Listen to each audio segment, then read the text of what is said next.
Hi, நான் யாசி பேசுகிறேன். நல்லா இருக்கீங்களா? இன்னைக்கு வந்து நம்ம ஜவுளி கடையில் வந்து இது சட்டை பாக்ஸ். இது வந்து சட்டை பாக்ஸ் எல்லாருக்கும் பாக்ஸாக தான் தெரியும். இது எப்படி மடிக்கிறதுன்னு மட்டும் பாருங்கள். தெரிஞ்சுக்காதவங்க தெரிஞ்சுக்கங்க. எல்லாமே பார்ப்போம். இதில் பாருங்கள், இன்னொரு மடிப்பு இருக்கும். இது இப்படி மடிச்சுக்கணும். அப்புறம் இப்படி மடிச்சுக்கணும். அப்புறம் இப்படி மடிச்சுக்கணும். அப்புறம் இப்படி மடிச்சுக்கணும். இப்போ இந்த ரெண்டையும் இப்படி எடுத்து வச்சுக்கிட்டு இதை கொண்டு வந்து இப்படி வச்சுக்கிட்டு இது கீழே உள்ளதை இப்படி அதே மாதிரி இந்த சைடும் அதை மடித்து இதை இப்படி எடுத்துக்கணும்.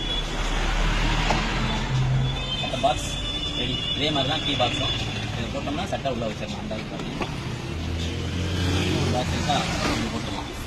ஓகே, பாய்.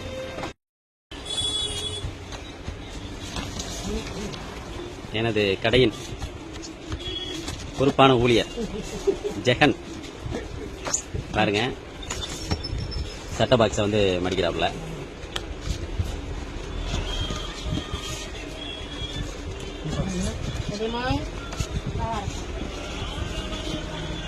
நிமிஷல் மகிழ்ச்சி அடையத்தின் சட்டை பாக்ஸ் மடிக்கிறாப்புல ஜெகன்.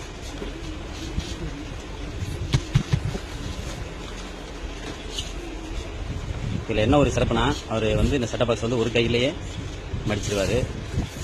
ஏன்னா அவருக்கு வந்து ஒரு கை தான் செயல்படும். இறைவனுடைய நாட்டம். அவருக்கு ஒரு கை நல்லாகணும்னு சொல்லிட்டு எல்லாரும் துவா செய்யுங்க, ப்ரே பண்ணிக்கோங்க.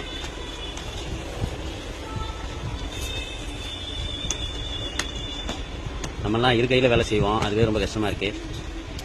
எனது பொறுப்பான ஊழியர் வந்து ஒரு கையிலேயே வேலை செய்கிறது ரொம்ப ஒரு பெருமைக்குரிய விஷயம். ஏன் நான் அதை போடுறேன்னா, கை கால் வந்து நம்ம உடம்புக்கு ரொம்ப முக்கியம். அதை விட தன்னம்பிக்கை முக்கியம் அப்படிங்கிறதுக்கு ஜெகன் நீ ஒரு உதாரணம்டா. சரியாயிடும், கவலைப்படாத. ஓகேவா? ஓகே. சட்டை பாக்ஸ் ஸ்டாப்ல. ஓகே ஓகே, வாழ்த்துக்கள். இதுபோல பல வேலைகள் வந்து சிறப்பாக செய்யக்கூடிய ஒரு பணியாளர் கிடைச்சது எனக்கு பெருமை, எனது கடைக்கு பெருமை.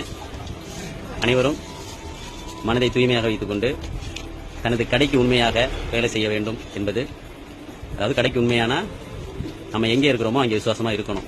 அதுதான் ரொம்ப முக்கியம். இன்னைக்கு உள்ள சில பணியாளர்கள் என்ன பண்ணுவாங்கன்னா, நம்மள்கிட்ட எல்லாமே செஞ்சுக்குவாங்க, ஆனால் விசுவாசத்தை வேற இடத்துல காட்டுவாங்க. விசுவாசம் என்பது நம்ம இருக்கும் இடத்துக்கு உண்மையாக இருக்கணும். அதுக்கு ஒரு உதாரணம் எனது பணியாளன் ஜெகன் ராவுத்தர் அவர்கள். ஓகேடா, பாய் சொல்லு.